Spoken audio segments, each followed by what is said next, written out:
மிகப்பெரிய கட்சி. அதாவது கிட்டத்தட்ட உலக அளவில் 7வது இடம். இது 2 கோடி உறுப்பினர் வச்சிருக்கோம். நம்ம கட்சி, நம்முடைய வீடு, நம்முடைய கட்சி. இந்த கட்சியில நம்மளை வந்து பாத்தீங்கன்னா ஒரு சாதாரண குடும்பத்தில் இருக்கிற நம்மளை எல்லாம் ஒரு எம்எல்ஏவாக ஒரு அமைச்சராக ஆக்கி அழகு பார்த்தது அம்மா அவர்கள். எம்ஜிஆர் ஆரம்பிச்ச கட்சியில இதெல்லாம் பதிலே நம்ம சொல்லக்கூடாது. அது மட்டுமல்ல, இன்னைக்கு ஒரு 3% 4% இருக்கிற பாரதிய ஜனதா கட்சி நம்ம போய் சேர்ந்து போடுறாங்கனாலே அது போய் நம்ம பதில் சொல்லணுமா? நம்ம கிட்டத்தட்ட 35% 40% இருக்கக்கூடிய நம்ம கட்சி தமிழ்நாட்டில் இதுக்கெல்லாம் பதில் சொல்லாதீங்க. அம்மனத்தில் கேட்டுக்கிறேன். இதெல்லாம் டோன்ட் கேர் விட்டு போயிருங்க. இதெல்லாம் ஒரு கவலையப்படாதீங்க. அவ்வளவுதான். நம்ம தொண்டர்களுக்கு தெரியும், நம்மளை பற்றி நம்முடைய தொண்டர்களுக்கு தெரியும், மக்களுக்கு தெரியும். கோவை மாவட்டத்தில் நம்ம எல்லாம் இத்தனை பேர் நல்ல பதவியில் இருந்தோம். இன்னைக்கு எல்லாம் பதவியில் அரசு சொன்னார்ல, சட்டமன்றத்தில் மேல்பாடியில் லாபிக்கு தான் நான் போனேன். அதுக்கப்புறம் உள்ள போக முடியல. இன்னைக்கு 2 முறை இன்னைக்கு அம்மா வந்து கூட இன்னைக்கு அம்மா எடப்பாடி 2 முறை சட்டமன்ற உறுப்பினர் போயிட்டீங்க. தொகுதி மக்களுக்காக பாடுபட்டு இருக்கீங்க, திட்டங்களை கொண்டு வருகிறீங்க. இன்னைக்கு தொகுதி மக்களுக்காக சட்டமன்ற குரல் கொடுக்குறீங்க. அம்மனுக்கு 2 முறை இல்லையா? இதுக்கு மேலே நாங்கள் நம்மளாம் மேல் மாநிலத்தில் பார்த்துட்டு இருந்தோம். இன்னைக்கு நம்மளும் 4வது முறை.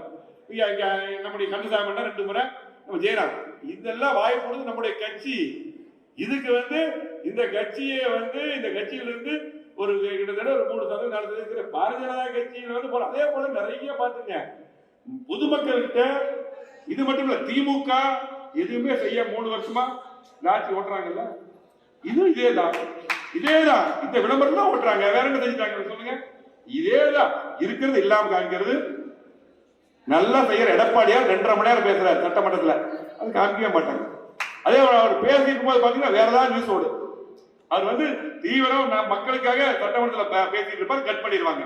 வெளியே வந்து பேட்டி இருப்பாங்க, அதோட சரி. அதுக்கப்புறம் போட மாட்டாங்க. இன்னைக்கு நாட்டு மக்களுக்காக 31 ஆண்டுகள் ஆட்சி இருக்கும். கோயம்புத்தூர் ஒரு வளர்ச்சிகள் எந்த கட்சி சொல்ல சொல்லுங்க? நாங்கெல்லாம் எம்எல்ஏ இருந்து அமைச்சர் இருந்து இவ்வளவு திட்டங்கள் கொண்டு சொல்ல பார்க்கலாம்.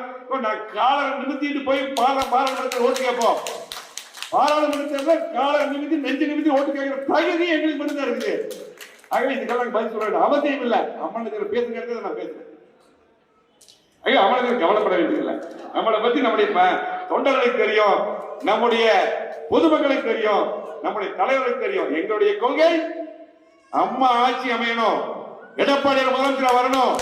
பொதுச்சு எடப்பாடியார் 4 வருடம் 2 மாதங்கள் அற்புதமான ஆட்சி கண்டு 7.5% மட்டுமல்ல, கோவை மாவட்டத்துக்கு 50 ஆண்டுகள் வளர்ச்சி கொடுத்து கேட்ட திட்டங்களை கண்ட எடப்பாடியார் முதலமைச்சராக வர வேண்டும் என்பதுதான் எங்களுடைய லட்சியம்.